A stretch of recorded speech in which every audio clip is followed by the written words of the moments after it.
देखो देखो अपरूप गौरांग विलास प्रथम लाइन देखो देखो अपरूप गौरांग विलास पुनः गिरिधारण पूरब लीलाक्रम नवद्वीपे करल प्रकाश বৃন্দাবনের যে লীলা বৃন্দাবনের যে ভাব সেটি মহাপ্রভু নবদ্বীপে নতুন করে প্রকাশ করছেন ভক্তদেরকে জানানোর জন্য।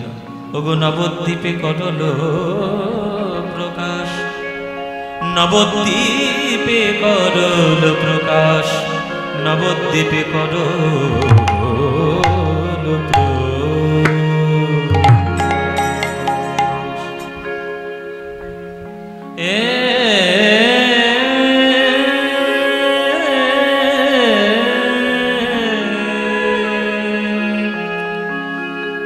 নবদ্বীপে করল প্রকাশ,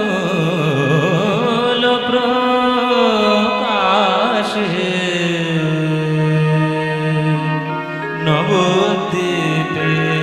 করল প্রকাশ, নবদ্বীপে করল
এই যে রাগটি হচ্ছে, এই রাগটির নাম হচ্ছে বৃন্দাবনী সারণ।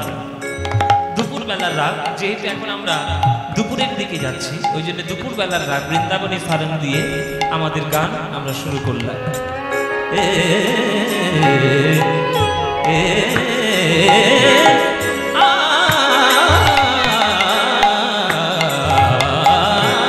নবদ্বীপে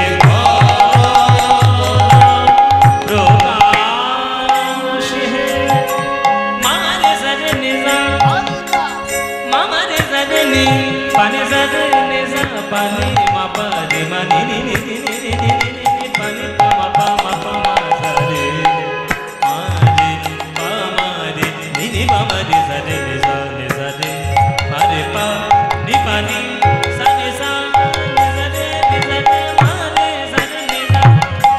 মাপানে রে দা পানে মাপানে রে দা পানে মাপানে দা নবদ্বীপে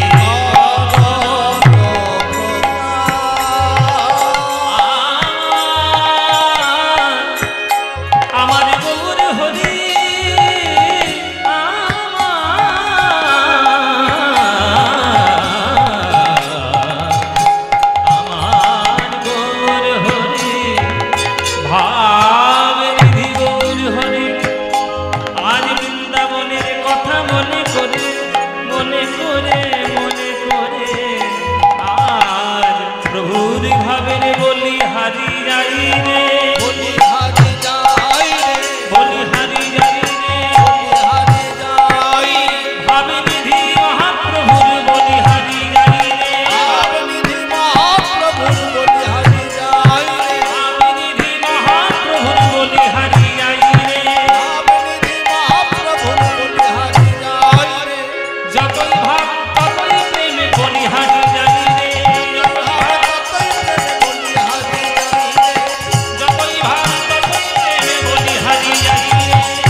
चेतो दर्पण मार्जनं भव महा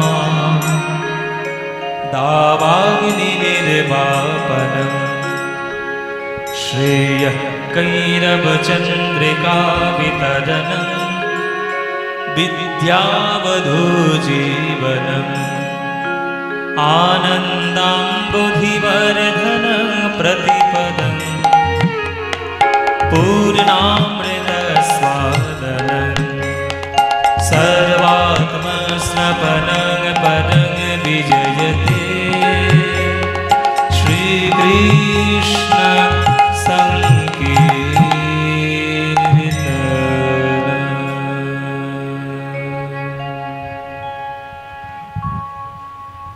जय निताई। उपस्थित सकल कृष्ण अनुरागी गौर भक्तबृंदेर चरणे आमार कोटि कोटि दंडवत प्रणाम। आमार सकल गुरुवर्गेर चरणे आमार शत सहस्र कोटि दंडवत प्रणाम। এই महती हरि सभाय এই गयेशपुर रथयात्रा उत्सव के केंद्र करे हरिनाम संकीर्तनेर आजकेर এই प्रभात काले যে আয়োজন হয়েছে সেই কীর্তন আস্বাদন করার জন্য আপনারা দূর দূরান্ত থেকে সবাই ছুটে এসে আজকের কীর্তন আস্বাদনের জন্য একত্রিত সমবেত হয়েছে। এই রথযাত্রা আমাদের ভারতবর্ষের ইতিহাসে এবং আমাদের সনাতন সংস্কৃতিতে এমনভাবে এর প্রভাব রয়েছে যে ভগবান শুধুমাত্র পাপ পুণ্যের বিচারক নন, এইটি প্রমাণ করার জন্য ভগবান রথে করে ভক্তদের সামনে বের হন, প্রকাশন, নিজেকে প্রকাশিত করেন। নিজেকে প্রকাশিত করার জন্য ভক্তদের মাঝে এসে তিনি আনন্দ পাওয়ার জন্য এই বিরাট বড় একটা রথযাত্রার প্রকাশ। ওই যে আমরা রবীন্দ্রনাথ ঠাকুরের একটা কবিতাতে পড়েছি যে রথ ভাবে আমি দেব, পথ ভাবে আমি, মূর্তি ভাবে আমি দেব, হাসেন অন্তর্যামী। আমরা সবাই, আমরা সমস্ত সংস্কৃতিতে, সমস্ত ধর্মে ভগবানকে কেবলমাত্র পাপ পুণ্যের বিচারক করে রেখেছি। আপনি ইসলাম ধর্ম বলুন, আপনি খ্রিস্টান ধর্ম বলুন, যে কোনো ধর্মেই বলুন, যে কোনো পথ অবলম্বনে বলুন, ভগবান তাদের ক্ষেত্রে, তাদের কাছে শুধুমাত্র পাপ পুণ্যের বিচারক। মানে তুমি ভালো কাজ করলে তোমাকে স্বর্গ দেব, খারাপ কাজ করলে তোমাকে নরক দেব, এইটা বিচার করার জন্য ভগবানকে আমরা তুলে ধরেছি। আমাদের ভারতীয় সনাতন সংস্কৃতির দর্শনে ভগবান শুধুমাত্র পাপ পুণ্যের বিচারক নন। পাপ পুণ্যের বিচার করার জন্য তিনি একজনকে ডিপার্টমেন্ট দায়িত্ব দিয়ে রেখেছেন, তার নাম যমরাজ। যমরাজ তার জন্য তৈরি। তুমি ভালো কাজ করলে স্বর্গে পাঠাবে, খারাপ কাজ করলে নরকে পাঠাবে, তার জন্য ডিপার্টমেন্ট আলাদা ভাগ করে দিয়েছে। এই দায়িত্বটা তুমি সামলাও, আমিও সব দায়িত্বে যেতে পারবো না। আমি কেবলমাত্র পাপ পুণ্যের বিচারক নই। দেখবেন ভগবানের হাতে না আছে দণ্ড, কৃষ্ণের হাতে না আছে কোন রকম চাবুক, না রয়েছে তার গদা, কিচ্ছু নেই। কৃষ্ণের হাতে কি রয়েছে? বাঁশি। সমস্ত ডিপার্টমেন্টের ভাগ আলাদা আলাদা করে দিয়ে নিজে তিনি বাঁশি নিয়ে বসে আছেন। এত ঝামেলার মধ্যে আমি যাব না। যার পড়াশোনা করার দরকার সরস্বতীর কাছে যাবে, যার টাকা পয়সা পাওয়ার দরকার লক্ষ্মীর কাছে যাবে, যার ছেলে মেয়ে পাওয়ার দরকার কার্তিকের কাছে যাবে, যার ব্যবসায় উন্নতির দরকার সে গণেশের কাছে যাবে, যার কলকারখানা করার দরকার সে বিশ্বকর্মার কাছে যাবে, ঘরে সাপ ঢুকেছে তার জন্য তুমি মনসার কাছে যাবে। হরি বল বাবা। সব ডিপার্টমেন্ট আলাদা আলাদা ভাগ করে দিয়েছে। সমস্ত দেবদেবীরা এসে বলছে, প্রভু আমাদেরকে তো সব ডিপার্টমেন্ট ভাগ করে দিলেন, আপনি কি করবেন?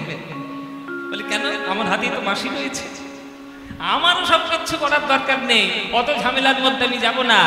আমি যমুনার পটে যাব, কদম গাছের তলায় বসবো, আর মুখে বাঁশিটি দিয়ে ভক্তদের মনোরঞ্জন করার জন্য প্রেম বর্ধন করব। ব্যাস, এইটা আমার কাজ।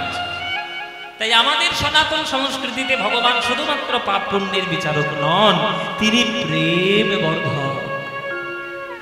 ভগবানের সঙ্গে যদি আলটিমেটলি আপনি প্রেমের সম্পর্ক করতে না পারেন, তাহলে ভগবান কোনো কিছুতেই আপনার কাছে আসবে না। এটা 100% সত্যি। মায়েরা, ভগবান কোনো নিয়মের ধার ধারে না, ভগবান কোনো পাণ্ডিত্যের ধার ধারে না, ভগবান শুধু একটারই ধার ধারে, সেই ধারটা হচ্ছে ভক্তি, সেই ধারটা হচ্ছে প্রেম। আপনি যত বড়ই পণ্ডিত হন, আপনি যতই ধুতি তিলক মালা গলায় দিয়ে সব কিছু করে করে বেড়ান, আপনার হৃদয়টা যদি ভক্তিতে পরিপূর্ণ না হয়, তাহলে ভগবান কিছুতেই আপনার কাছে আসবে না। এটা ভগবান গীতায় বলেই দিয়েছে যে পত্রাং পুষ্পং ফলং তোয়ং যো মে ভক্তা প্রযচ্ছতি তদহং ভক্তি উপরিতমস্মামি প্রযতাত্মনা।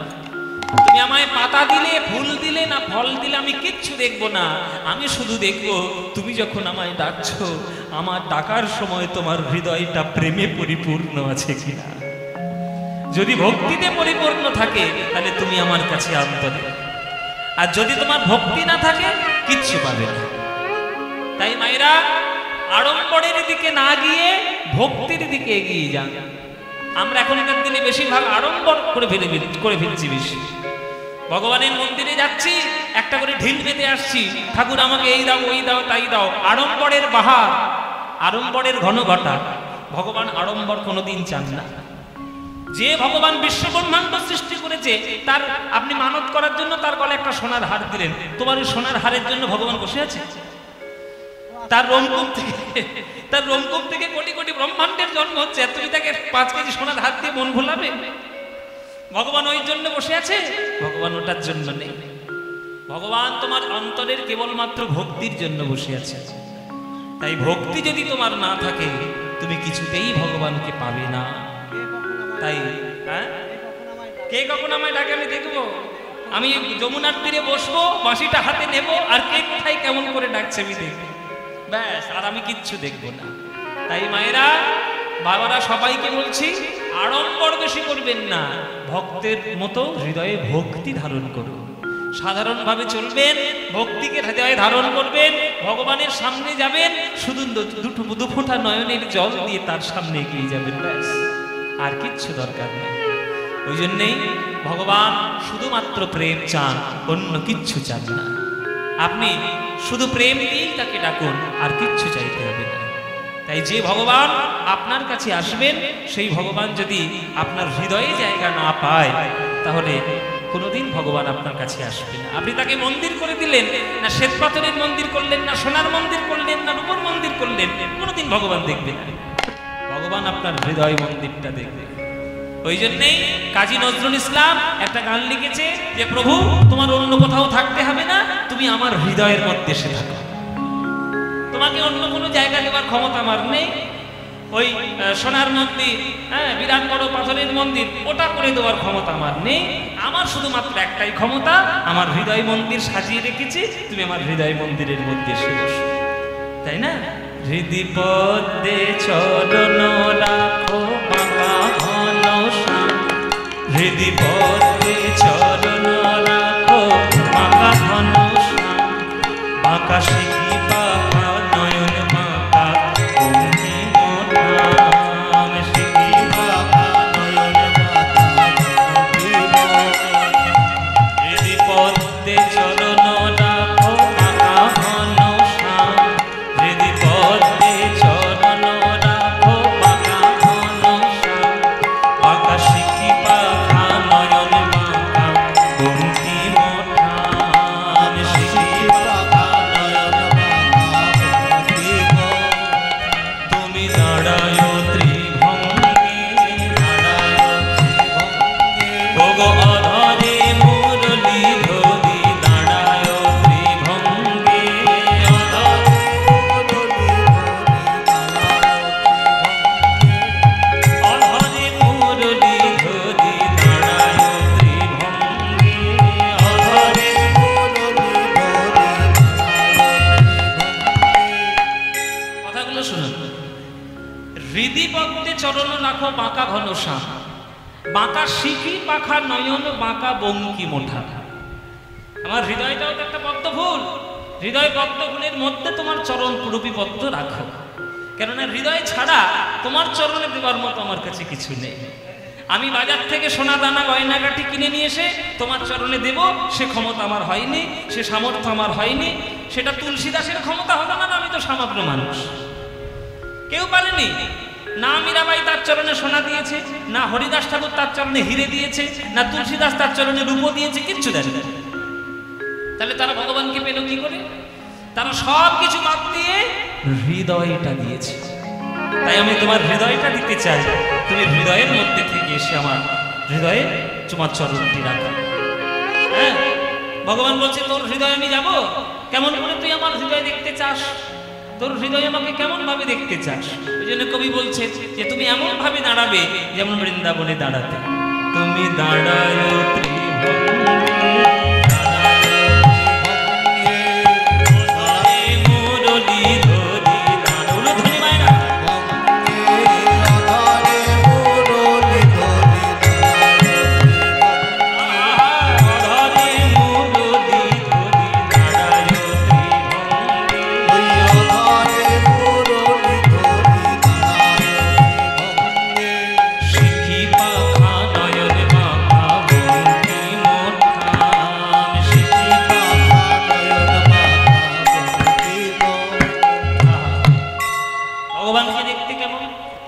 ভগবান তোমার হৃদয়ে দাঁড়াবে তাকে দেখতে কেমন? বলে বিরাট বড় জগতের মধ্যে গোধূলি যখন হয়, সেই গোধূলির সৌন্দর্য দেখার জন্য কবিরা তাদের মন পেতে বসে থাকে। সেই গোধূলির রং যেমন, সেই গোধূলি আজ যেন সোনার বর্ণ ধারণ করেছে। সোনার বর্ণ ধারণ করে ওই রূপটা ধরে তুমি আমার হৃদয়ে এসো। তোমার দেখতে কেমন জানো? সোনার গোধূলি যেন নিবিড় সুনীল নভে, পিত ধরা কালো হরি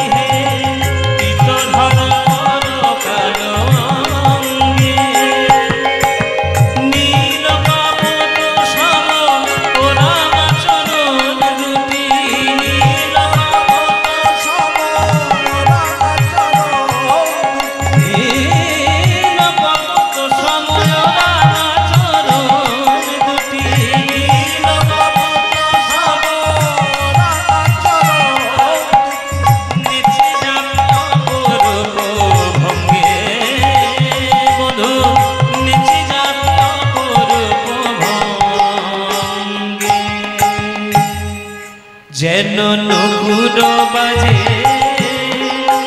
যেন নুপুর বাজে, হরি সেই পায়ে যেন নুপুর বাজে। হরি সেই পায়ে যেন নুপুর বাজে, বনে নয় কোন মাঝে যেন নুপুর বাজে।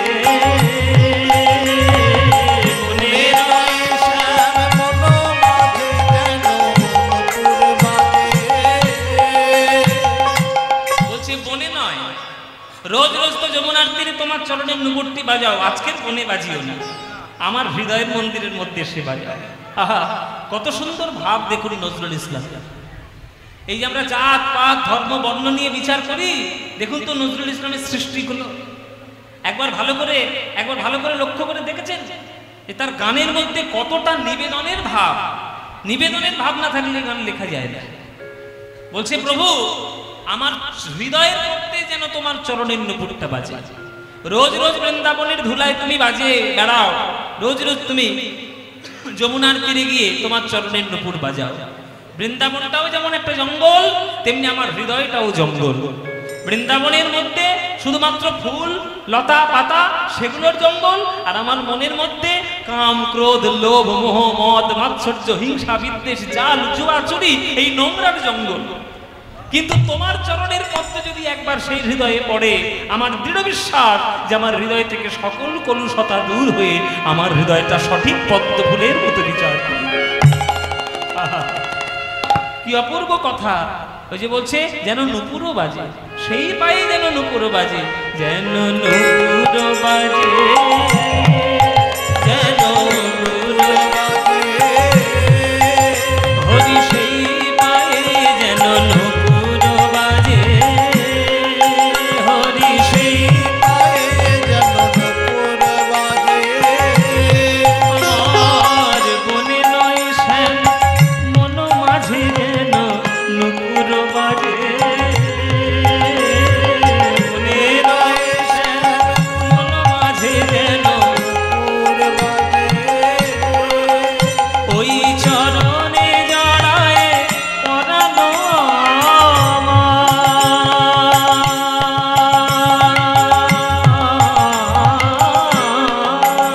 ওই চরণে জড়ায় পরানো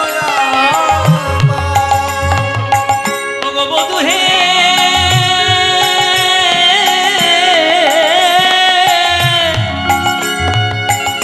ওহে আমার জীবন বল্লভ,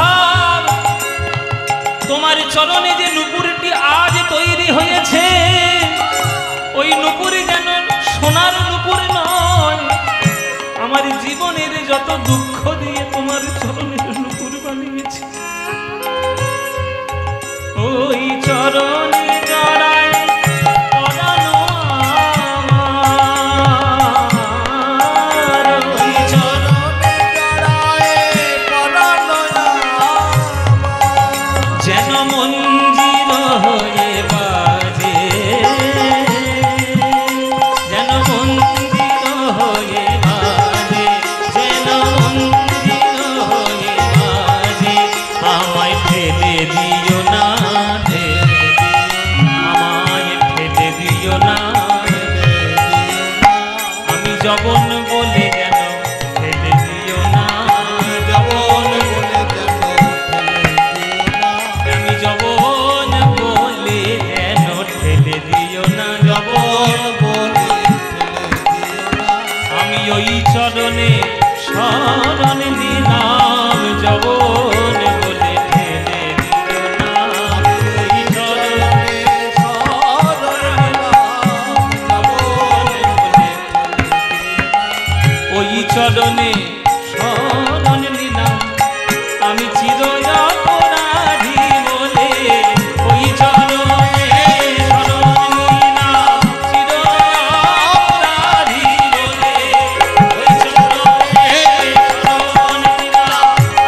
এইগুলো হচ্ছে সৃষ্টি।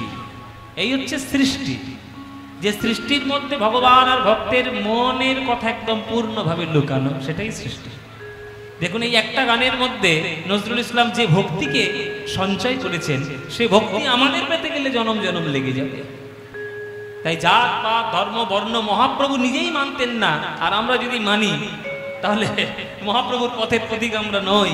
আমরা শুধু নামে মহাপ্রভুকে ভালোবেসেছি, কাজে মহাপ্রভুকে ভালোবাসি। এই মহাপ্রভু আজকের বৃন্দাবনের ভাব আজকে প্রকাশ করছে নবদ্বীপে।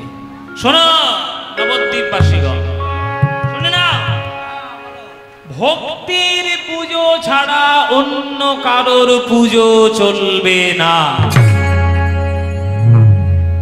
পুজো চলবে না, চলবে না, চলবে না, কারোর পুজো চলবে না, কারোর পুজো চলবে না। কার পুজো হবে? বলে ভক্তির পুজো। যে কোনো জগতে যে কোনো কাজে যদি আপনার ভক্তি না থাকে তাহলে আপনার কোনো সাফল্যই আসবে না। ওই জন্য মাস্টারমশাই এটা বলে না, পড়াশোনা তো করছিস, ভক্তি করে করছিস কি? ভক্তি নাই, পড়াশোনার মধ্যে ভক্তি নাই। ভক্তি মানে ভালোবাসার একটা রূপ। সেই ভালোবাসা যদি না থাকে তাহলে ভগবানকে ডেকে লাভ নেই। তাই ভক্তির পুজো করো। বলে ভক্তির পুজো করে কি হবে? হ্যাঁ, দেখো দেখো অপরূপ গৌরাঙ্গ বিলাস, পুনগিরি ধারণ পূরব লীলাক্রম, নবদ্বীপে করল প্রকাশ, নবদ্বীপে করল প্রকাশ। তাই ভক্তির পুজো ছাড়া কিছু চলবে না। তাই শোনো, তোমাদের বলি যে শুদ্ধ ভক্তি গোবর ধন, তোমরা পূজা করো জগজন। শুদ্ধ ভক্তি গোবর ধন, পূজা করো জগজন। এই বিধি দিলা জগ মাঝে, এই বিধি দিলা জগ মাঝে,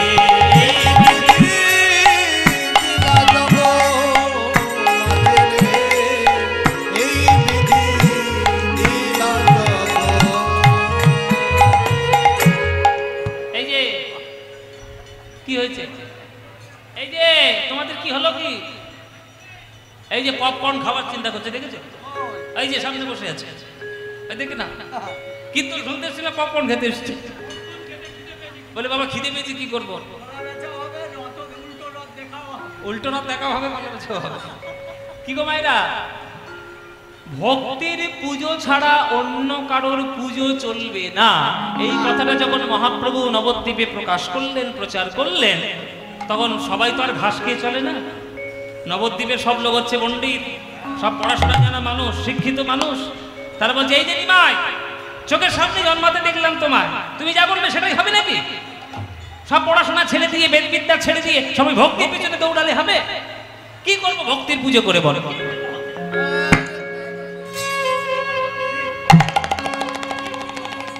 ভক্তির পুজো ছাড়া অন্য কেন করবো? শোনো বাবা, ভক্তি ছাড়া অন্য কারোর পুজো করবো কেন? ভক্তির মধ্যেই যদি আমার সকল কিছু লাভ হয়ে যায়, তাহলে ভক্তির পুজো ছাড়া অন্য কারোর পুজো করবো কেন? একটা টাকা, এক টাকা মানে কি বাবা? আগেকার দিনে বলা হতো 16 আনা। আপনারা যারা পুরনো মানুষ রয়েছেন, 16 আনা মানে 1 টাকা। আমরা আগেকার দিনে 20 পয়সা, 25 পয়সা, 50 পয়সা এগুলো আমরা দেখতে পেতাম। এখনকার দিনে ছেলে মেয়েগুলো দেখতেই পাবে না। এখনকার দিনে ছেলেগুলো দেখতে পাবে কি গো মাইরা? আমরা তখনকার দিনে 20 পয়সার 2টো লজেন্স খেয়েছি। আমার ছোটবেলায় 20 পয়সার 2টো লজেন্স খেয়েছি। এখনকার দিনে একটা লজেন্স 5 টাকা দাম। পাবেন আপনি? পাবেন না। তো 16 আনা মানে হচ্ছে গোটা টাকা। মহাপ্রভু বলছেন যে শুদ্ধ ভক্তি গোবর্ধন, পূজা করো জগজন, এই বিধি দিলা জগ মাঝে।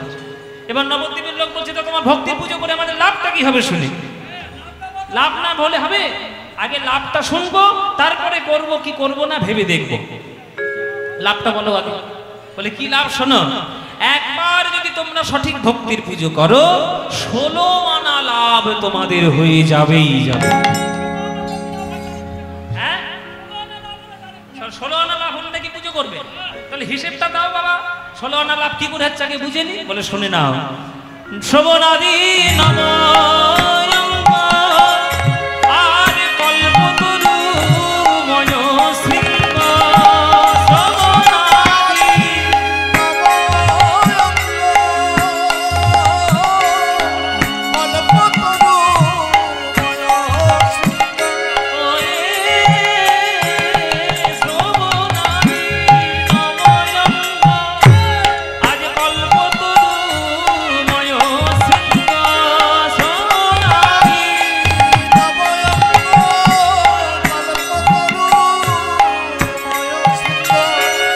পঞ্চরস ফল তাহা সাজে গো, ও গো পঞ্চরস ফল তাহা সাজে, পঞ্চরস ফল সাজে গো, পঞ্চরস ফল তাহার ও মাইরা 16 আনা লাভ কি করে হচ্ছে? খাতা কলম নিয়ে হিসেব করে বুঝে নাও, খাতা কলম করে হিসেব করে নিয়ে বুঝে নাও। বুঝে নাও, 16 আনা লাভ কি করে হচ্ছে বুঝে নাও। মোবাইলে হিসাব করো। ও মাইরা হিসেব করো। শ্রবণাদি নব অঙ্গ মানে শ্রবণ আদি নববিধা ভক্তি। শ্রীমদ্ ভাগবতে লেখা শ্রবণং কীর্তনং বিষ্ণু শরণং পাদ সেবনম অর্চনং বন্দনং স্বক্ষং দাস্বং আত্মনিবেদনম। 9 রকমের ভক্তি। শ্রবণ মানে শোনা, কীর্তনং মানে ভগবানের গুণগান করা, বিষ্ণু শরণং মানে ভগবানের কথা চিন্তা করা, পাদ সেবনম মানে চরণ সেবা করা, অর্চনং মানে পুজো অর্চনা করা, বন্দনং মানে ভগবানের বন্দনা করা, স্বক্ষং মানে ভগবানের বন্ধু হওয়া, দাসবং মানে ভগবানের দাস হওয়া, আর আত্মনিবেদনম মানে নিজের যা কিছু আছে হা গোবিন্দ তোমায় হলাম বলে সব সমর্পণ করে দেব। তাহলে কটা ভক্তি হলো মাইরা? কটা ভক্তি হয়েছে? 9 ধরনের ভক্তি হয়েছে। গুনতে বলিনি, শুনতে বলেছে। ও মাইরা শুনে নাও আর গুনেও নাও। 9 ধরনের ভক্তি পাওয়া গেল। তার হাতে গুনে রাখো, ধরে রাখো 9টা। তাহলে শ্রবণাদি নব অঙ্গ। কল্পতরুময় শৃঙ্গ, 2 ধরনের কল্পতরু আমাদের বৈষ্ণব ভক্তি জগতে পাবে। 2 ধরনের কল্পতরুকে তাহলে শুনে নাও। প্রথম কল্পতরু হচ্ছে তোমার গুরুদেব। জয় জয় শ্রী গুরু প্রেম কল্পতরু, তাহলে গুরুদেব প্রেম কল্পতরু 1 নম্বর। আর 2 নম্বর হচ্ছে আমাদের বৈষ্ণব বাঞ্ছা কল্পতরুভ্যশ্চ কৃপা সিন্ধুভ্য এব চ, তাহলে এটা হচ্ছে বাঞ্ছা কল্পতরু। তাহলে একজন হচ্ছে বৈষ্ণব আমাদের, আর একজন হচ্ছে গুরু। তাহলে 2 ধরনের কল্পতরু পাওয়া গেল। তাহলে 9 হাতে গোনা ছিল, তার সঙ্গে 2 যোগ হলো, কত হলো? 9 2 11। এবার বলছে 5খানা মিষ্টি মিষ্টি ফল।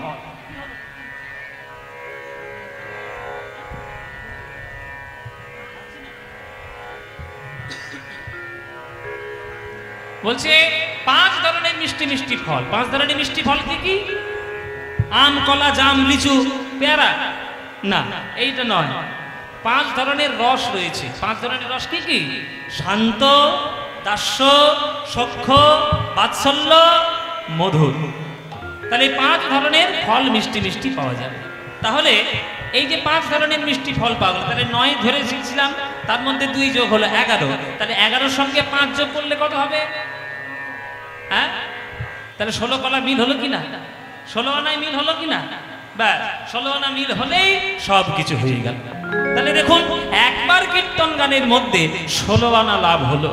হ্যাঁ, শ্রবণাদি নব অঙ্গ আর কল্পতরুময় শৃঙ্গ।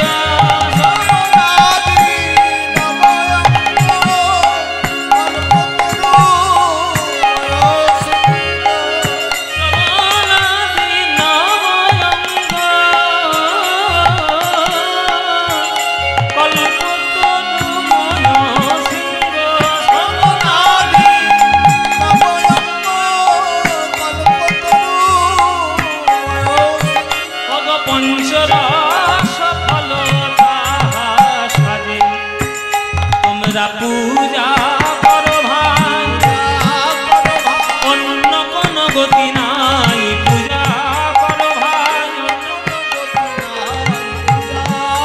ওই ভক্তিরূপী গোবর্ধনের পূজা করো ভাই। ভক্তিরূপী গোবর্ধনের জগতে কোন গতি নাই। পূজা করো ভাই। আই কলিযুগের ভবমাঝে পূজা করো ভাই।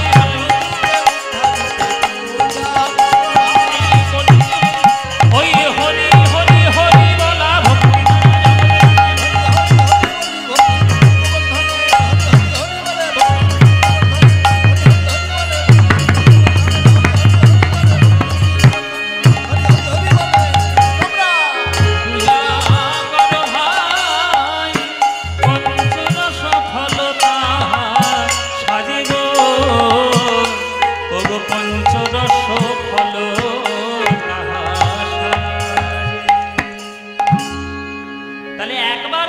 করলে, একবার সঠিক হরিনাম করলে যদি 16 আনা লাভ হয়, তাহলে হরিনাম করা মঙ্গলকর না মঙ্গলকর নয়? এবার আপনারা বিচার করে বলুন বাবু, গণতান্ত্রিক দেশ, আপনাদের উপর সিদ্ধান্ত ছেড়ে দিলাম, বলুন হরিনাম করা মঙ্গল না মঙ্গল নয়? ও মায়েরা মঙ্গল, সত্যি বলছো? তাহলে এই যে কীর্তন গাইছি, এই যে রথযাত্রায় কীর্তন হচ্ছে, এই কীর্তন শুনলে তোমাদের মঙ্গল হবে? কীর্তন শুনতে ভালোবাসো তো? তাহলে ভালো যখন বাসো, যে মহাপ্রভু যখন বলে দিলেন যে 16 আনা লাভ হবে, কলিযুগ বলছে বাবা একবার ভক্তি করলে যদি 16 আনা লাভ হয়, তাহলে কেন মিছিমিছি ঘরে পড়ে থাকি? চলো গিয়ে কীর্তন করি, চলো গিয়ে হরিনাম করি। সকাল সন্ধে তারা মহাপ্রভু বললেন যে সময় যখন পাবে, সুযোগ যখন পাবে, যখন সময় পাবে একবার হরিনাম বলে নেবে। হরিনাম বিনা কোনো গতি নাই, এই কৃষ্ণ নাম বিনা কোনো গতি নাই, ভক্তির পুজো ছাড়া অন্য কোনো গতি নাই। তাই যখনই থাকবে, যেখানে থাকবে, যেমন ভাবেই থাকবে, সকাল সন্ধে দুপুর রাত্রে যখনই সময় পাবে, মনে মনে বলে নেবে, নইলে উচ্চই স্বরে বলে নেবে। যখন ইচ্ছা হবে, ভজ শ্রীকৃষ্ণ, কহ শ্রীকৃষ্ণ, লহ শ্রীকৃষ্ণের নাম রে, ভজ শ্রীকৃষ্ণ,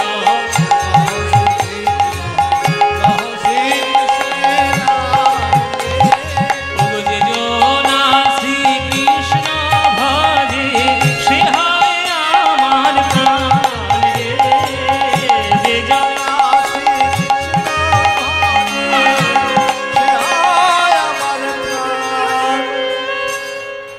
এই গানটা ভাল লাগে? ও মায়েরা ভাল লাগে? সত্যি বলছো? সত্যি বলছো? বলো সিরিয়ালের দিব্যি, সিরিয়ালের দিব্যি বলো, হরিনাম বেশি ভালো লাগে না সিরিয়াল বেশি ভালো লাগে? এই দেখো আমার ঘরের লোক বলছে সিরিয়াল, ঘর 70 ডিভিশন, গঙ্গার জলে ডুবিয়ে মানবো, সবসময় মোবাইল দেখেই না। হ্যাঁ বলো, হরিনাম বেশি ভালো লাগে না সিরিয়াল, কীর্তন? তাহলে এই যে গানটা গাইছে, এই গানটা তোমাদের প্রিয় গান, আমারও প্রিয় গান। তাহলে এই যে গানটা, এই গানটা সবাই মিলে একটু গাইতে পারবেন? এই যে হরিনাম সংকীর্তন, এই যে ভজ শ্রীকৃষ্ণ, কহ শ্রীকৃষ্ণ, লহ শ্রীকৃষ্ণের নাম রে, এই গান আমাদের বাঙালিদের মনের গান, প্রাণের গান। এই গান তোমাদের যাদের যাদের ভাল লাগে না, উলুধ্বনি দাও একবার জোরে।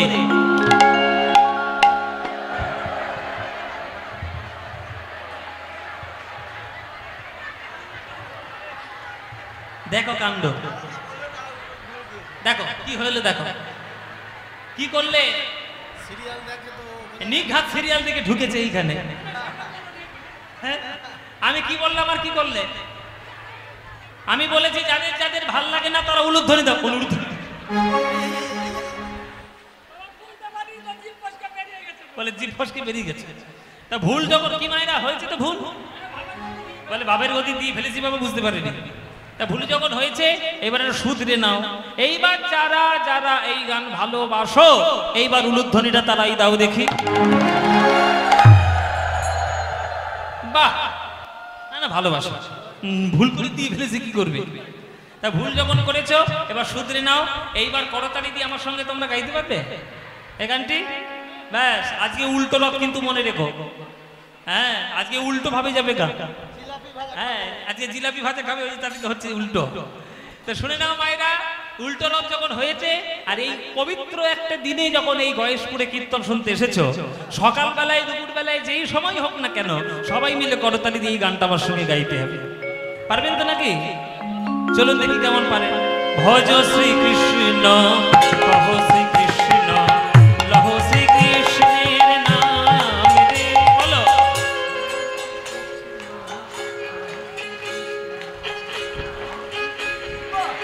বাহ, এই তো ভজ শ্রীকৃষ্ণ, কহ শ্রীকৃষ্ণ, লহ শ্রীকৃষ্ণের নাম রে, বলো।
হয়েছে কি হয়নি? আনন্দ হয়েছে কি হয়নি? এই আনন্দ আর কোথাও পাবে? এই আনন্দ পেতে গেলে প্রত্যেক বছর রথযাত্রা এখানে কীর্তন করাতে হবে। কি হ্যাঁ, প্রত্যেক বছর রথের সময় আসবেন তো? কীর্তন শুনতে আসবেন? সবাই আসবেন, ব্যাস আপনারা এলেই আনন্দ হলো। হ্যাঁ, আমি সেরেছি, আবার আসবো। জয় নিতাই। আমার জগন্নাথ যদি কৃপা করেন, আমার প্রভু যদি কৃপা করেন, সময় যদি হয়, নিশ্চয়ই আসবো, কেন আসবো না? কিন্তু আমার সবার কাছে একটা অনুরোধ, সবার কাছে একটা আমার বক্তব্য, যে আমাদের বাংলার কীর্তন বাংলার সম্পত্তি, এই সম্পত্তিটাকে যদি আমরা সবাই মিলে সঠিকভাবে ধরে থাকতে পারি, তাহলে দেখবেন আমাদের বাংলা আবার আগের মতো ফিরে যাবে, হিংসা বিদ্বেষ দূরে যাবে, আবার নতুনভাবে প্রেমের সম্পদ প্রকাশ। তাই মহাপ্রভু বললেন যে আজকে ভক্তির পুজো ছাড়া চলবে না। এবার ভক্তির পুজো তারতে কি লাভ হবে সেটা যখন মহাপ্রভু বুঝিয়ে দিলেন, বলে দিলেন, ব্যাস তখন তো দলে দলে লোক যোগ দিতে শুরু করলো প্রভুর দল। কিন্তু বাবা, আপনাদের আনন্দ হলো, দলে দলে সবাই যোগ দিল, কিন্তু একজনের গা পিত্তি জ্বলে গেল। একজনের গা পিত্তি জ্বলে গেল। হ্যাঁ, তারপরে গা পিত্তি জ্বলে গেছে। সে কে? মানে যে যুগে বাস করছি সেই যুগের কলিযুগ।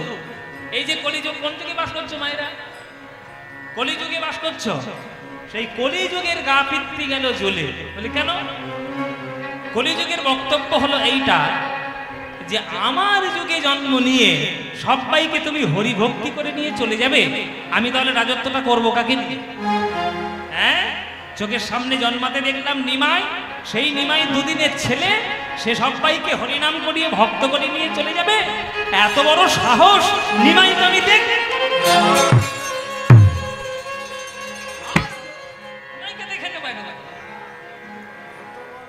নিমাইকে দেখে নেব বলে কলিযুগ মহাপ্রভুর সঙ্গে যুদ্ধ করতে আসছে। যুদ্ধ করতে আসছে। হ্যাঁ, দেখি আজি বেদবতী আমার কলিযুগ সুরপতি, দেখি আজি বেদবতী কলিযুগ কোপে তনু কম্পিত হইলা, কোপে তনু কম্পিত হইলা, কোপে তনু কম্পিত হইল।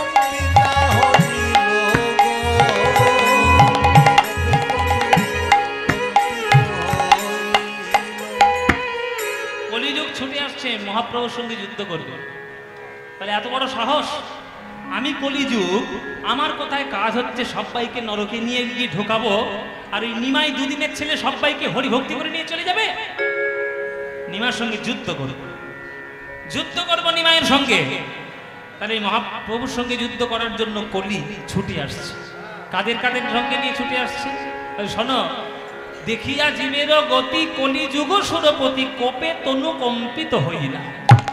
আসছে তার সঙ্গে অধর্মের ঐরাবতে আর কুমতি ইন্দ্রাণীর সাথে,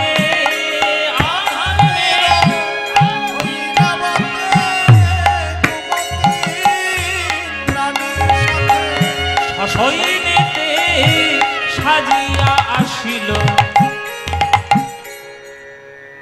ইন্দ্র যে হাতিটা চড়তেন, সেই হাতিটার নাম কি? ঐরাবত। 5খানা সুর, ঐরাবত হাতি। কি হলো? এত কথা বললে আর গান কি করে হয়? হ্যাঁ, এত ছোট জায়গা হলেও তবু এত লোক এসেছে। দিনের বেলায় বলে সব লোক ছুটে এসছে, তো এত লোক এসছে যে এত গানের মধ্যে সব ডিস্টার্ব হয়ে যাচ্ছে। কথা নয়, যে যেখানে পাচ্ছেন দাঁড়িয়ে পড়ুন, আর ঢোকার চেষ্টা করবেন না, আর গন্ডগোল করার চেষ্টা করবেন না। তো কোপে তনু কম্পিত হইলা, ছুটে আসছে আজকের কলিযুগ কুমতিকে সঙ্গে নিয়ে। কলিযুগের স্ত্রী হচ্ছে কুমতি, মাথার মধ্যে সবসময় দুষ্ট বুদ্ধি খেলা করবে, সেই হচ্ছে কলিযুগের স্ত্রী। অধর্মের ঐরাবতে কুমন্ত্রী ইন্দ্রাণীর সাথে সসৈন্যতে সাজিয়ে আসিল। সসৈন্যতে একবার সৈন্যটিও নিয়ে একবার দলবদ্ধভাবে ছুটে আসছে কলিযুগ, মহাপ্রভুর সঙ্গে যুদ্ধ করবে। অস্ত্র কি? অস্ত্র কি বলে? শোনো, সাংঘাতিক অস্ত্র কলিযুগের রয়েছে। বাপরে বাপ, বাপরে বাপরে বাপরে বাপরে, খুব কলিযুগের সাংঘাতিক অস্ত্র। লিখি, আরে শোনো, কাম মেঘ বরিশনে ক্রোধ বজ্র নিক্ষেপণে, কাম মেঘ বরিশনে ক্রোধ বজ্র নিক্ষেপণে, কাম মেঘ বরিশনে ক্রোধ বজ্র নিক্ষেপণে, লোকেরও হইল বড় ডর গো, লোকের হইল বড় ডর গো, লোকের হইল বড় ডর গো, লোকের হইল আর লোভ মোহ শিলাঘাতে, আর মাদ সরে যাবি ঝঞ্ঝাবাতে, লোভ মোহ শিলাঘাতে মাছ যাবি ঝঞ্ঝাবাতে,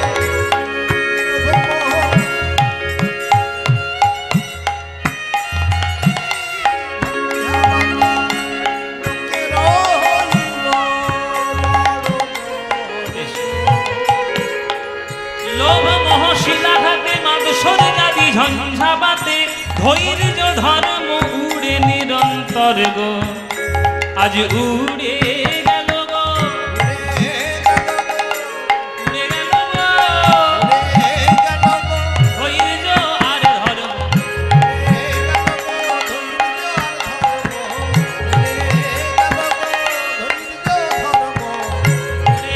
গেল গো, ধৈর্য ধর্ম। হরি বল, হরি বল, হরি বল।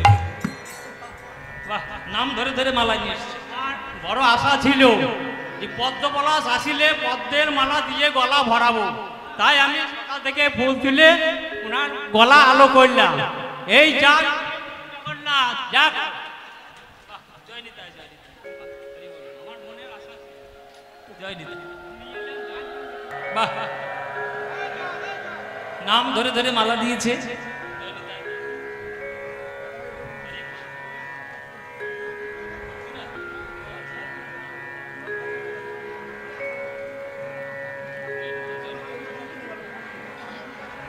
আচ্ছা, ভক্তদের উদ্দেশ্যে বলছি, কর্তৃপক্ষরা জায়গার সংকীর্ণতার জন্য এখানে যদি জায়গা না হয়, সেই জন্য এই মাঠে, পাশের মাঠে এখানে একটা জায়েন্ট স্ক্রিন করেছে, এলইডি লাগিয়ে, পর্দা লাগিয়ে তারা সেইখানে একটা বসার ব্যবস্থা এবং পর্দা করে দিয়েছেন।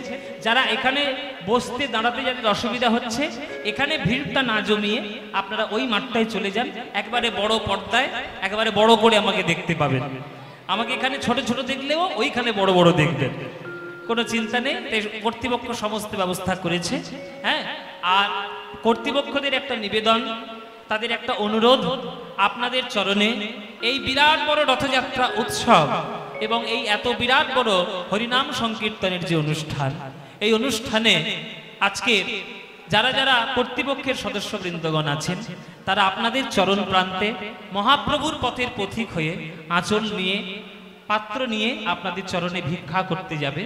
আপনাদের যার যেমন ইচ্ছা, যার যেমন সামর্থ্য, এই রথযাত্রার বিরাট বড় উৎসবকে, সনাতন সংস্কৃতির মূল ধারাগুলোকে বজায় রাখার জন্য আপনারা প্রাণ ভরে একটু দান দেবেন। আপনাদের চরণ প্রান্তে গেলে নিতাই গৌর প্রেমানন্দে হরি বল। যারা এখানে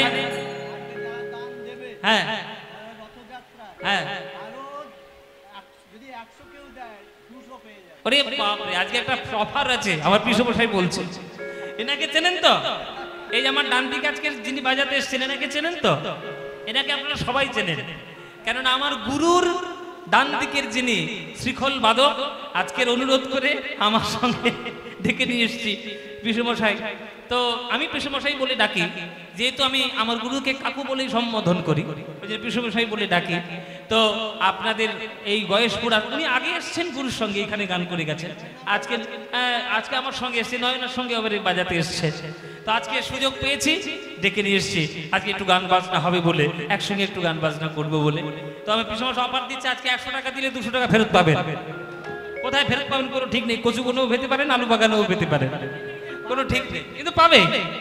হ্যাঁ, চলো সবাই মিলে আপনারা প্রাণ ভরে একটু দান দেবেন। আর যদি এখানে বসার জায়গার অসুবিধা হয়, জায়েন্ট স্ক্রিনে ওই পাশের মাঠে গিয়ে আপনারা দর্শন করবেন। জয় নিতাই। এই জন্যে আজকের কলিযুগ বিরাট বড় একটা যুদ্ধ করছে, বলে ধৈর্য ধর্ম ও গো উড়ে নিরন্তর গো, ধৈর্য ধর্ম উড়ে নিরন্তর গো।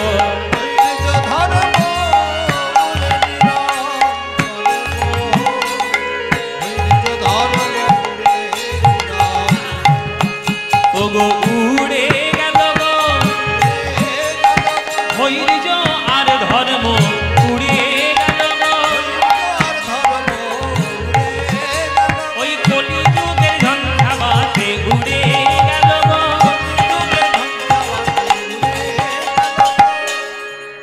প্রথমে উড়ে যায় ধৈর্য ধর্ম।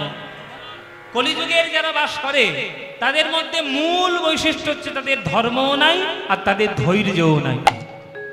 ধৈর্য আর ধর্ম এ দুটোই গায়েব। দেখবেন বাবা, আগেকার দিনে একটা 3 ঘন্টার সিনেমা হলে গিয়ে লোকে বসে দেখতো, তারপরে 2 ঘন্টা হলো, সেটাও লোকে দেখতো। সেইটার থেকে 3 ঘন্টা থেকে সিনেমা 2 ঘন্টা হলো, 2 ঘন্টার থেকে তারপরে টিভিতে 1 ঘন্টা এলো, তারপরে 1 ঘন্টা থেকে হতে হতে এখন সিরিয়াল 8 ঘন্টা এলো, তারপরে এখন ইউটিউব এসছে। যার যার কীর্তন শুনতে পছন্দ, ইউটিউব খুলবেন, এই 50 খানা ক্যামেরা সামনে বসেছে, সব দেখতে পাবে। হ্যাঁ, এখন আবার ইউটিউবে 20 মিনিটের বেশি দেখে না, ওই জন্য 30 সেকেন্ডের এখন শর্টস বেরিয়েছে, সেইগুলো দেখবেন। মানে বুঝতে পারছেন ধৈর্য আমাদের কিভাবে হারাচ্ছে। যত আমরা টেকনোলজির দিকে এগিয়ে যাচ্ছি, তত আমরা আরো নেমে যাচ্ছি রুচির দিক দিয়ে। এখন আমাদের ধৈর্যই নাই। যে মানুষটা, যে ছেলেটা ইউটিউবের ওই 30 সেকেন্ডের ভিডিও দেখতে অভ্যস্ত, সে কোনোদিন 1 ঘন্টা ঘরে বসে পড়বে? তার ধৈর্য থাকবে? মনটা শুধু ছটফট করবে কখন মোবাইলটা দেখবো।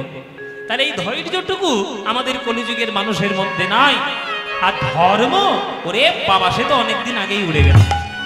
কলিযুগে যারা বাস করবে, ধর্ম থেকে তারা 100 হাত দূরে থাকবে, এটাই তাদের বৈশিষ্ট্য, এটাই তাদের বৈশিষ্ট্য। উড়ে গেল গো ধৈর্য ধর্ম, উড়ে গেল গো এই কলিযুগের ঝঞ্ঝাবাতে, উড়ে গেল গো ধৈর্য, এই কলিযুগের ঝঞ্ঝাবাতে। হরি হরি না বলিয়া কলিযুগের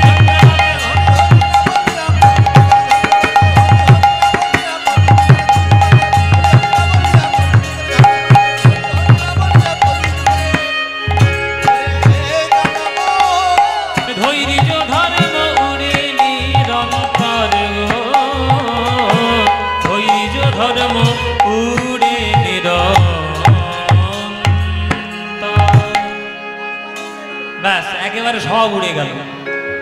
দেখো, এই কলিযুগ নিশ্চয়ই ঢুকেছে এইখানে, আলোটা পর্যন্ত নিভিয়ে দিল। এবার মহাপ্রভুর সঙ্গে কলিযুগের বিরাট বড় যুদ্ধ হচ্ছে।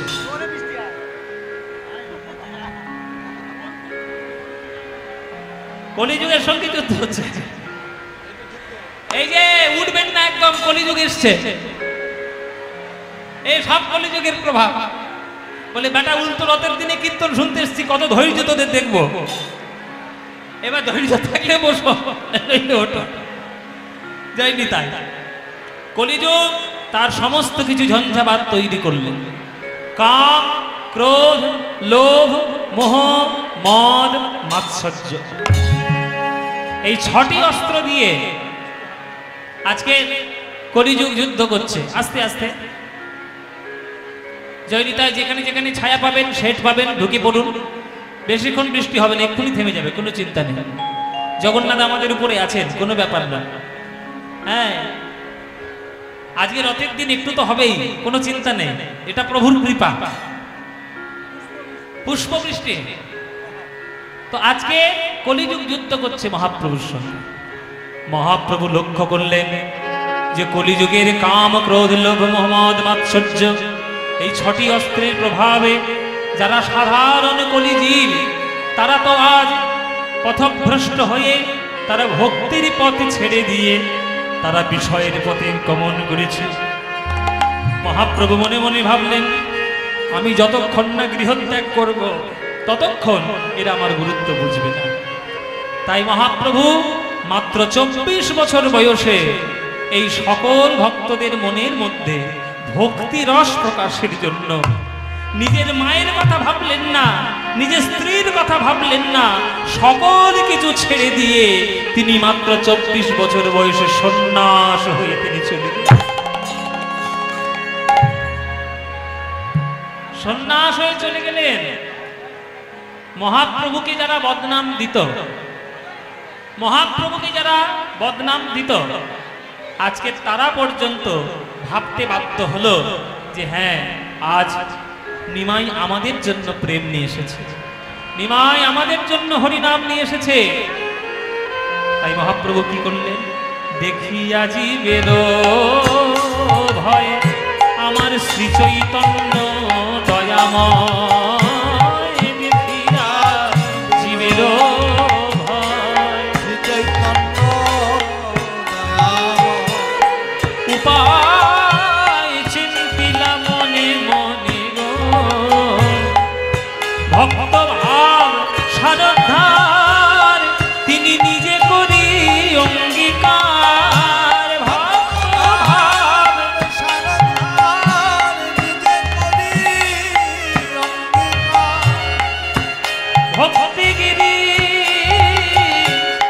ভক্তিগিরি করিলা ধারণ রে, তিনি ভক্তিগিরি করিলা ধারণ রে। ভক্তিগিরি করিলা ধারণ রে। ভক্তিগিরি করিলা ধারণ।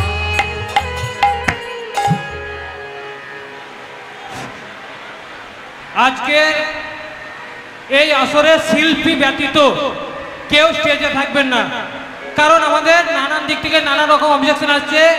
শিল্পী ব্যতীত বা ওনাদের প্রোগ্রামে যে 6 জন আছে সেই 6 জন ছাড়া আর কেউ স্টেজের মধ্যে থাকবেন না, কারণ আমাদের পরবর্তী দিনে অনুষ্ঠান চালাতে অসুবিধা হবে।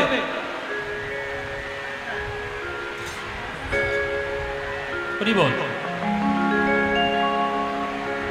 মহাপ্রভুর সঙ্গে যখন কলিযুগ যুদ্ধ করছে, মহাপ্রভু বৃন্দাবনের ভাবে কৃষ্ণ যেমন ইন্দ্রের প্রাকৃতিক দুর্যোগ রক্ষা করার জন্য গিরি গোবর্ধন ধারণ করেছিলেন, আজকের মহাপ্রভু তেমন ভক্তিরূপী গোবর্ধন ধারণ করলেন কলিযুগকে বাঁচানোর জন্য। কলিযুগের প্রভাব থেকে কলিজীবকে বাঁচানোর জন্য তিনি আজকের ভক্তিরূপী গোবর্ধন ধারণ করলেন। সকল ভক্তগণ মহাপ্রভুর ভক্তিগিরি গোবর্ধনের তলায় এসে ঠাঁই নিয়েছেন, প্রভুর চরণে ধরেছেন। আর প্রভু বললেন, কলিজীব তোমাদের কোনো ভয় নাই, যে রাধা গোবিন্দের নামে নেবে, যে কৃষ্ণের করুণা গ্রহণ করবে, যে হরিনাম রূপী এই কীর্তন শ্রবণের মাধ্যমে যে মহাপ্রভুর চরণে শরণে নেবে, কলিযুগ তাদের থেকে শতহস্ত দূরে থাকবে। কলিযুগ শতহস্ত দূরে থাকবে। তখন সকল ভক্ত মহাপ্রভুর আশীষ বাণী পেয়ে, আস্থা বাণী পেয়ে আজ ভক্তিগিরি গোবর্ধনের তলায় যখন এসে হাজির হলেন, তখন আমার মহাপ্রভু সবাইকে সেই ভক্তিগিরি গোবর্ধনের তলায় ঠাঁই দিলেন। তারপরে কলিযুগ এসে মহাপ্রভুর চরণে জড়িয়ে ধরলেন। হে প্রভু, আমার জান, আমার নাম হলো কলিযুগ, আমার নাম হচ্ছে কলিযুগ, আমার কাজ হলো লোককে বিপথে চালিত করা, কিন্তু তুমি যদি সকল ভক্তকে ভক্ত করে নিয়ে চলে যাও, আমি রাজত্বটা করব কাকে নিয়ে? কি বাবা? কলিযুগ বলছে, প্রভু আমার ভাগবতে লেখা আছে আমার আয়ু হচ্ছে 4,32,000 বছর। 4,32,000 বছরের মধ্যে সবে 5,000 বছর গেছে, এখনো 4,27,000 বছর আয়ু আমার অবশিষ্ট আছে। কিন্তু তুমি যদি এক্ষুনি সবাইকে ভক্ত করে নিয়ে চলে যাও, তাহলে আমি বাঁচবো কি করে, আর আমি রাজত্বটা করবো কাকে নিয়ে? তাহলে ভাগবতের যে কথা, ভাগবতের যে বাণী, সেটা কি মিথ্যা হয়ে যাবে? তখন মহাপ্রভু আশ্বাস দিলেন, শোন কলিজীব, হ্যালো, যে যেখানে দাঁড়িয়ে কীর্তন গান শ্রবণ করছেন তাদের কাছে অনুরোধ তারা সেইখানেই দাঁড়িয়ে থাকুন, কারণ আপনারা যদি এইভাবে ঠেলাঠেলি করেন তাহলে হয়তো পদপিষ্ট হওয়ার সম্ভাবনা থাকবে। তাই তাদের কাছে অনুরোধ, যারা যেখানে যেভাবে দাঁড়িয়ে আছেন তারা সেখানে সেইভাবে দাঁড়িয়ে বা বসে কীর্তন গান শ্রবণ করুন। ঠেলাঠেলি করবেন না, কারণ পদপিষ্ট হয়ে অ্যাক্সিডেন্টের সম্ভাবনা থাকবে। তাদের কাছে অনুরোধ, যারা যেখানে যেভাবে দাঁড়িয়ে কীর্তন গান শ্রবণ করছেন তারা সেখানে সেইভাবেই দাঁড়িয়ে বা বসে শ্রবণ করুন। হরি বল, হরি বল। এই যে কীর্তন গান, এই যে কীর্তনের প্রভাব, তুমি যদি সবাই সেই কীর্তনের প্রভাব দিয়ে যদি সবাইকে ভক্ত করে নিয়ে চলে যাও, তাহলে আমি রাজত্বটা করবো কাকে? তখন মহাপ্রভু বলছে, শোন কলি, আমার চরণ ধর, আর চরণ ধরে প্রতিজ্ঞা কর, যারা আমার শরণাপন্ন হবে, যারা ভক্তির শরণাপন্ন হবে, যারা রাধা গোবিন্দের প্রেম গ্রহণ করবে, আর যারা হরিনাম রূপী এই সংকীর্তনের মধ্যে যারা অংশগ্রহণ করবে, তুই তাদেরকে স্পর্শ করতে পারবি না। আর বাকি যা জগৎ থাকবে সকল কিছু কলিযুগের আওতায় আসবে, এটা প্রতিজ্ঞা কর। প্রতিজ্ঞা যখন করল, মহাপ্রভুর চরণ ধরে কলিযুগ বলছে, হে প্রভু গো, তোমার চরণে আজ কথা দিলাম, যে বা তব গুণ গায় মোরে তার নাহি দায়, এই সত্য করিল নিশ্চয়। যে তোমার নাম গাইবে, হরিনাম গ্রহণ করবে, আর যে কীর্তন গানের মাধ্যমে রাধা গোবিন্দের প্রেম নেবে, শুদ্ধ প্রেম যারা গ্রহণ করবে, আমি তাদের স্পর্শ করব না। বাকি যা থাকবে জগতে তারা সবাই আমার কলিযুগের আওতার মধ্যে আসবে। এইটা যখন প্রতিজ্ঞা করলো, এইটা যখন কথা দিল, তখন প্রভু আমার তো দয়াময়, মহাপ্রভু তো করুণার সাগর, তাই প্রভু কলিযুগকেও নিজের চরণ তলায় আশ্রয় দিলেন। তারে প্রভু দয়া কইল, তারে ধন্য কলি নাম দিল, তারে প্রভু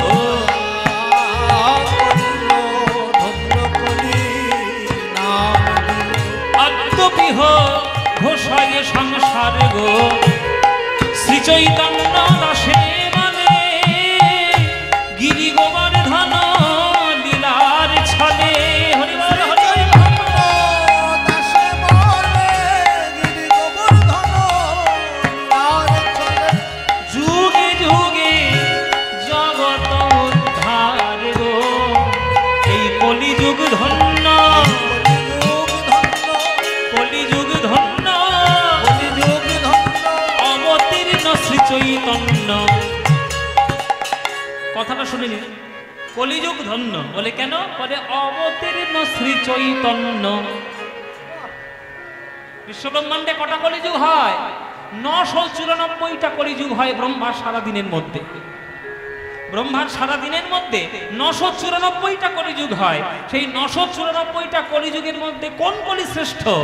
যে কলিযুগের মধ্যে আমার শ্রী চৈতন্য মহাপ্রভু জন্মগ্রহণ করেছে, সেই কলিযুগটাই হলো শ্রেষ্ঠ কলিযুগ। তাই কলিযুগ ধন্য, কলিযুগ ধন্য, কলিযুগ ধন্য, কলিযুগ ধন্য, অবতীর্ণ শ্রী চৈতন্য কলিযুগ ধন্য, অবতীর্ণ শ্রী চৈতন্য কলিযুগ ধন্য, অবতীর্ণ শ্রী চৈতন্য কলিযুগ ধন্য, অবতীর্ণ শ্রী চৈতন্য কলিযুগ ধন্য, অবতীর্ণ শ্রী চৈতন্য হরি নামে করাই ধন্য, অবতীর্ণ শ্রী চৈতন্য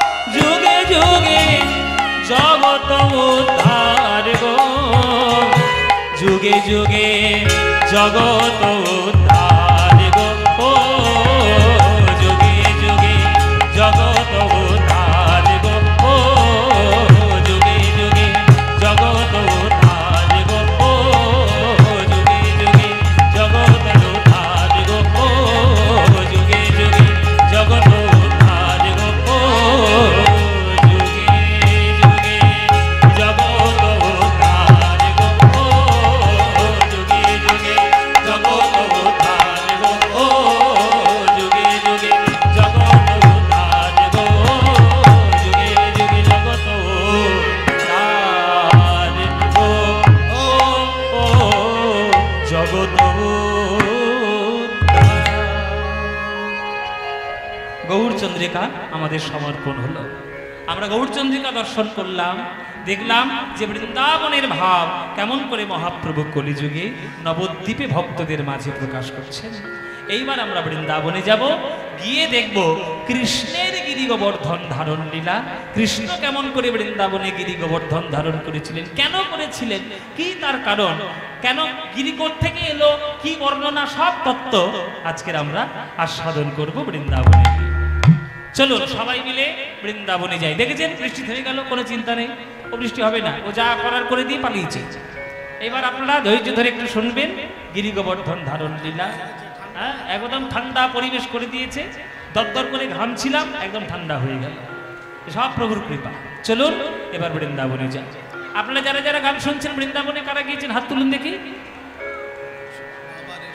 বাহ, এ তো অনেক লোক গিয়েছে বৃন্দাবনে। বা বৃন্দাবনে যখন গিয়েছেন তাহলে বৃন্দাবনে যেতে গেলে কি বলতে হয়, কি বলতে হয়? রাধে রাধে। কেন কৃষ্ণ কৃষ্ণ বললে হবে না? হরি হরি, শ্যাম শ্যাম, রাম রাম হবে, কি কি বলতে হবে? রাধে রাধে। তাই চলুন আজকের আমরা বৃন্দাবনে যাব, সবাই মিলে বৃন্দাবনের একটা খুব পপুলার গান গাইতে গাইতে, বাংলা একটা গান গাইতে গাইতে আমরা বৃন্দাবনে প্রবেশ করব। চলুন মায়েরা, এসব গান আমার গুরুর মুখে আপনারা সবাই শুনেছেন, খুব বিখ্যাত, আর যে বাজিয়েছে সে আজকে বাজাতে এসছে। তো চলুন সবাই মিলে আজকে আনন্দ করে আমরা গানটা শুনি, সবাই মিলে আনন্দ করে বৃন্দাবনে যাই। মায়েরা চলো, চলে রে আমার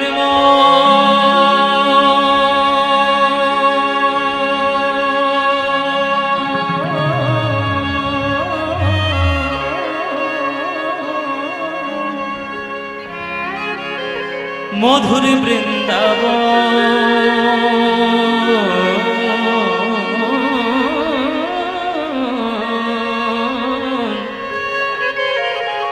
যমুনা পুলিনে যেথা মধুর বৃন্দাবন।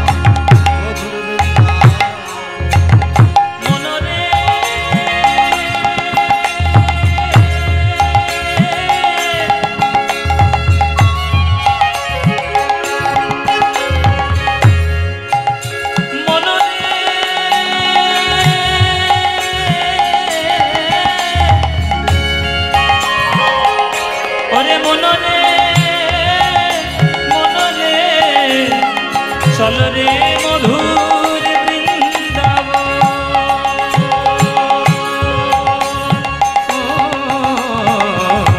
চল রে আমার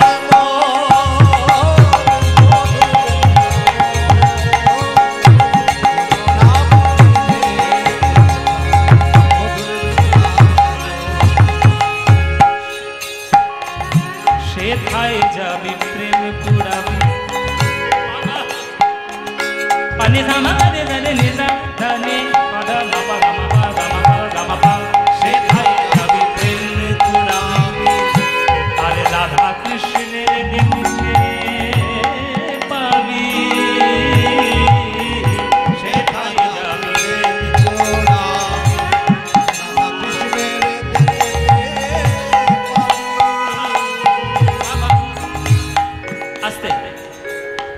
এই যে বৃন্দাবন, আপনাদের একটা কথা জানিয়ে দিই, একটা কথা খুব মন দিয়ে শুনে নিন। বৃন্দাবন হচ্ছে রাধা গোবিন্দের পদধূলি ধন্য একটা সাধকদের তীর্থক্ষেত্র। আপনারা যদি কোনোদিন মনে করেন যে আমরা এবার একটু তীর্থ ভ্রমণ করতে চাই, যদি আপনার মনের মধ্যে তীর্থ ভ্রমণ করার ইচ্ছে থাকে, ভারতবর্ষের এত তীর্থ আছে যে এই জন্মে আপনার ঘুরে ঘুরে শেষ হবে না, আপনি শেষ করতে পারবেন না।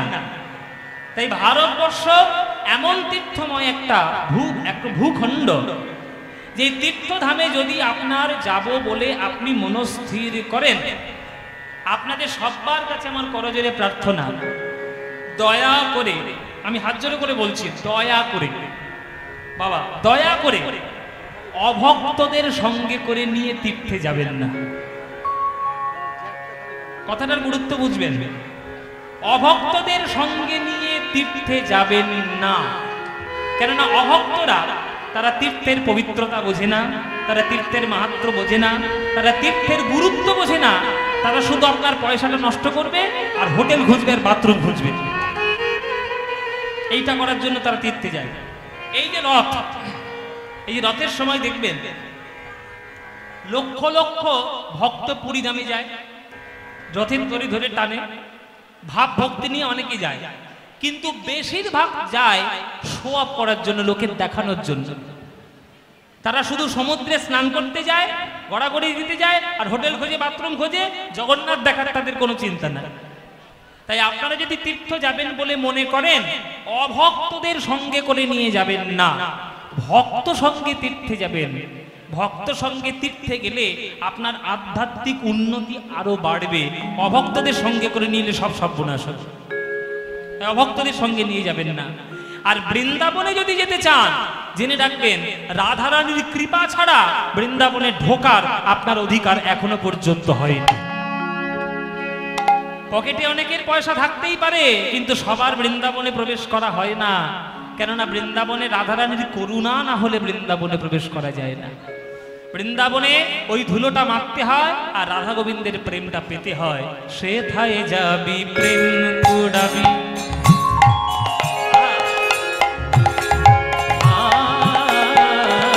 সেথায় যাবি প্রেম কুড়াবি, আরে রাধা কৃষ্ণের দেখতে পাবি, সেথায় যাবি প্রেম কুড়াবি। রাধা কৃষ্ণের দেখতে পাবি। নি ধানি ধানি ধানি ধানি ধানি ধানি ধানি ধানি ধানি ধানি নি ধা ধা ধা মা বাবা মা গা মা গা নি নি ধানি ধা মা বা গা মা পা গা মা পা গা মা পা। সেথায় যাবি প্রেম কুড়াবি, রাধা কৃষ্ণের দেখতে পাবি। দেখবি কদম তলায়, দেখবি কদম তলায় দাঁড়াইয়ে আছে,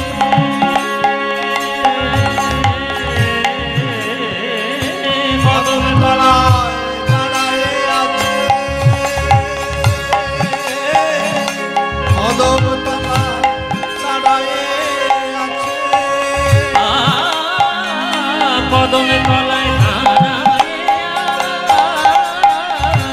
আছে আমার রাধা মদন মোহন। কদম তলায় দাঁড়ায়ে আছে আমার রাধা মদন মোহন। যমুনা পুলিনে যেথা মধুর বৃন্দাবন, হৃদয় গৌর হরি হরি। আমার মন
বলুন শ্রীমতী রাধা রানী কি, শ্রীমতী রাধা রানী কি, শ্রীমতী রাধা রানী কি।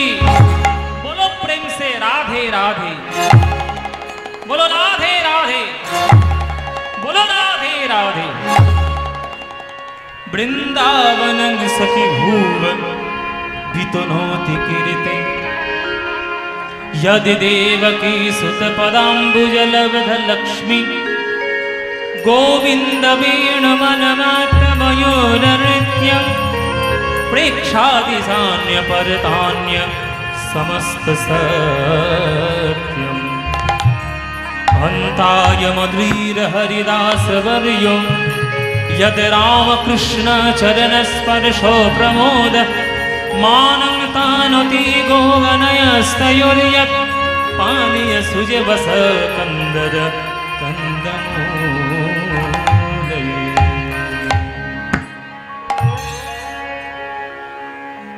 আস্তে আস্তে আস্তে আস্তে দাঁড়িয়েছিলেন, বসে গেছেন, কথা না বলে গানটা শুনুন। সময় কিন্তু বেরিয়ে যাচ্ছে, গান কিন্তু বেরিয়ে যাচ্ছে, কান থেকে চলে গেলে আর পাবেন না, 3 ঘন্টা পরে সব শেষ। জয় নিতাই। কর্তৃপক্ষদের একটা অনুরোধ ছিল যে যেহেতু আজকে রথের দিন, আপনি একটু জগন্নাথের কথা প্রসঙ্গ আমাদের একটু শোনাবেন। আপনারা যারা পুরীতে গিয়েছেন বা যাবেন তারা জেনে রাখুন, এই জগন্নাথ দেব ভারতবর্ষের একটা বিরাট রহস্যময় একটা মন্দির এবং বিরাট রহস্যময় একটা দেবতা।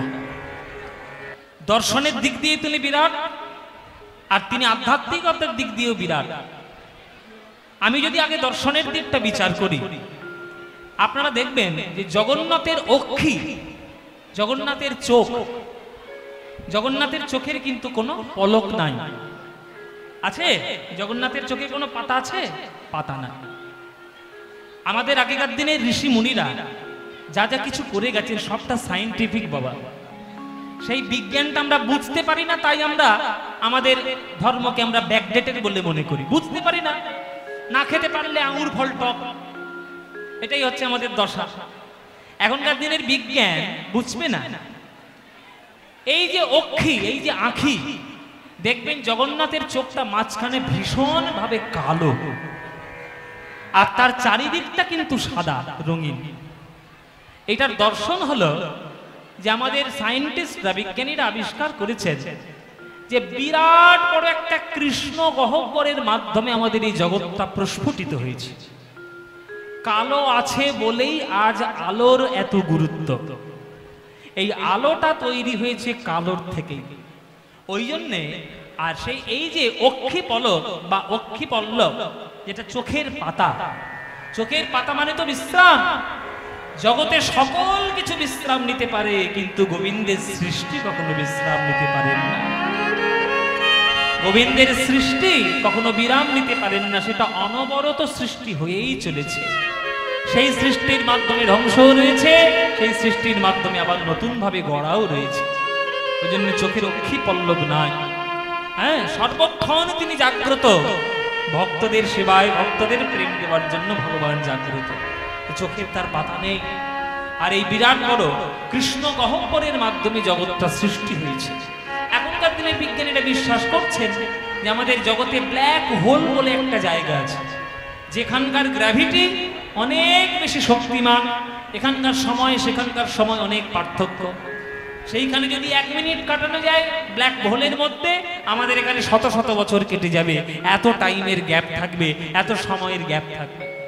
এগুলো নিয়ে আলোচনা হচ্ছে, বিজ্ঞানের সৃষ্টি হচ্ছে, কিন্তু এই সব সূত্রপাত বহু আগে আমাদের শাস্ত্রে করে দেওয়া রয়েছে। মায়েরা, জগন্নাথের রূপ আমরা অনেকেই মনে করি ভয়ঙ্কর, কিন্তু এই ভয়ঙ্কর রূপটি হয়েছিল কবে? এই ভয়ঙ্কর রূপটি হয়েছিল দ্বারকায়, যখন কৃষ্ণ বৃন্দাবনের প্রেম সম্বন্ধে বলছিল তার স্ত্রীদের কাছে, যে আমি বৃন্দাবনের প্রেম কেমন ভাবে উপলব্ধি করেছি। রাধারানী, গোপীগণ, সখাগণ, মা যশোমতী, মা আমার পিতা নন্দ, এদের সকল ভালোবাসা বর্ণনা করছিল তার স্ত্রীদের কাছে। বর্ণনা করতে করতে প্রেমের এমন প্রভাব, প্রেমের এত আধিক্য, প্রেমের এত জ্বলন, যে কৃষ্ণের অঙ্গ প্রেমে জ্বলে গেছিল, জ্বলে এই অঙ্গটা তৈরি হয়েছে জগন্নাথ। না তার মধ্যে রয়েছে, না তার মধ্যে রয়েছে কোনো হাত, হাত তার পূর্ণ নয়। দেখবেন হাতটা জগন্নাথের হাত পূর্ণ নয়, পাও তার পূর্ণ নয়। ওই বলতে বলতে অর্ধেক যেমন ভাবে বিকশিত হয়েছে তেমন ভাবে রূপটাই জগতে ধরা পড়েছে। আর জগন্নাথ সজীব, তার মধ্যে প্রাণও আছে। কেমন ভাবে না, যখন কৃষ্ণ প্রাকৃত দেহটি পরিত্যাগ করে তিনি যখন তার নিজের জগতে চলে গেলেন, তার প্রাকৃত দেহের সব পুড়ে গেলেও তার নাভি কুণ্ডলটা কিন্তু পড়েনি। সেই অনেকে অনেক রকম কথা বলে বাবা, অনেকে বলে হৃদয়টা পড়েনি, অনেকে বলে নাভি কুণ্ডল পড়েনি। এটা আমি তর্কের মধ্যে যাচ্ছি না। আমরা যেটা জানি সেটা বলছি যে হৃদয় মনে করবে হৃদয়, ভগবানের হৃদয় বলো আর ভগবানের নাভি কুণ্ডল বলো, সেটা পড়েনি। পড়েনি বলে সেইটা ওই সমুদ্রের মধ্যে ভাণ্ডের মধ্যে করে তর্পণ করে দিয়েছি। সেই নাভি কুণ্ডল দ্বারকার সমুদ্র থেকে ভাসতে ভাসতে ভাসতে ভাসতে এলো এই পুরীধামে। পুরীধামের পাণ্ডাদের স্বপ্ন দিলেন ভগবান যে অমুক জায়গায় আমার নাভি কুণ্ডল ভেসে এসেছে, তোরা নিয়ে আয়। সেই নাভি কুণ্ডলটা নিয়ে সেই কাঠ দারু ব্রহ্ম কাষ্ঠ মূর্তি, সেই মূর্তির মধ্যে প্রতিষ্ঠা করা হলো। সেইখান থেকেই ভগবান বললেন, আজ থেকে আমি এই পুরীধামের মধ্যেই বিরাজমান করব। তাই দাপর যুগের কৃষ্ণের নাভি কুণ্ডল এখনো পর্যন্ত জগন্নাথের মূর্তির মধ্যে রাখা হয়। তাই বলা হয় জগন্নাথ দেবকে যে সাক্ষাৎ কলিযুগের স্বরূপ ভগবান হচ্ছে জগন্নাথ মন্দির। সেই জগন্নাথ মন্দিরে যদি আপনি হৃদয় না নিয়ে গিয়ে যদি আপনি আপনার আড়ম্বর নিয়ে যান, তাহলে জগন্নাথ কি কখনো কৃপা করবে? আর এটাও জেনে রাখবেন, জগন্নাথ কোনো ব্রাহ্মণদের দেবতা নয়, ব্রাহ্মণদের ঠাকুর নয়। জগন্নাথ হচ্ছে সবরদের পূজিত ঠাকুর। ভগবান যে জাতপাত বিচার করেন না, তার প্রমাণ জগন্নাথ। তুহু জগন্নাথ জগতে কহয়সী, জগন্নাথ জগতের নাথ। এই জগতের নাথ কেন? সকল কাছে, সবার কাছে ভগবান একই। সে পাপী হোক, সে পুণ্যবান হোক, সে যেই পারে হোক না কেন, সব ভগবান সবার কাছে একভাবে প্রকাশিত। তাই তিনি জগন্নাথ। তাই তিনি সকল ভক্তদের সঙ্গে মিলিত হওয়ার জন্য স্নান যাত্রার পর তার জ্বর হয়, সেই জ্বরটা কেটে গেলে তার সব মাসি বাড়ি যখন বিশ্রাম করতে যান, রথে করে সবার সঙ্গে তিনি আনন্দ করতে করতে ভক্তদের প্রেম দিতে দিতে যান। তাই সেই জগন্নাথ ভগবান। সবাই মিলে একটু করজোরে বসবেন। হ্যাঁ, এই যে জগন্নাথের প্রসঙ্গ যখন এলো, আর উল্টো রথের দিন, বিরাট বড় একটা পবিত্র দিন, আমরা একটু জগন্নাথের বন্দনা গাইব, গেয়ে আমরা গিরি গোবর্ধন লীলাটি আস্বাদন করব। সবাই মিলে করজোরে বসবেন মায়েরা। আর মায়েরা যখন শ্লোক বলবো তখন একটু উলুধ্বনি দেবেন। কেমন? জগন্নাথ স্বামী নয়ন পথগামী ভবতু রে। জগন্নাথ নয়ন পথগামী করজোরে উলুধ্বনি। कदाचित काले तट विपिन संगीत तरल मुदाभिरी नारी बदन कमल स्वाल मधुप रमा ब्रह्मा शिव सूर्य गणेशार्चित पदो जगन्नाथ स्वामी नयन पथगामी भवतु। जगन्नाथ स्वामी नयन पथगामी भवतु मे। जगन्नाथ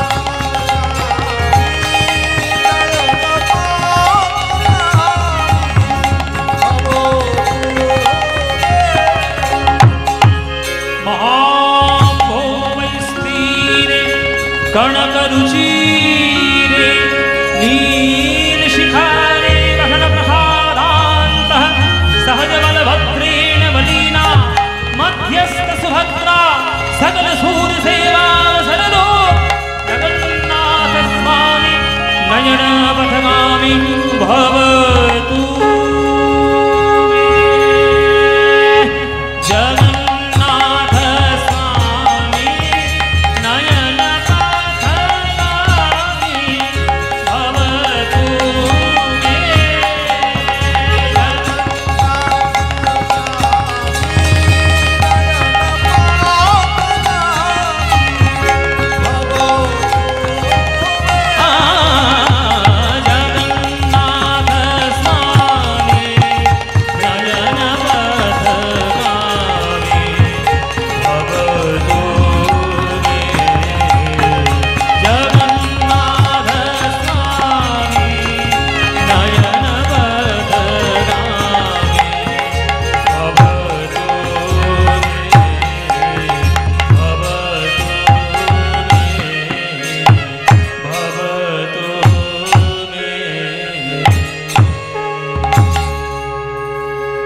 বলুন জগন্নাথ দেবী কি, জগন্নাথ দেবী কি, শ্রী শ্রী বলভদ্র জিউ কি, সুভদ্রা মাই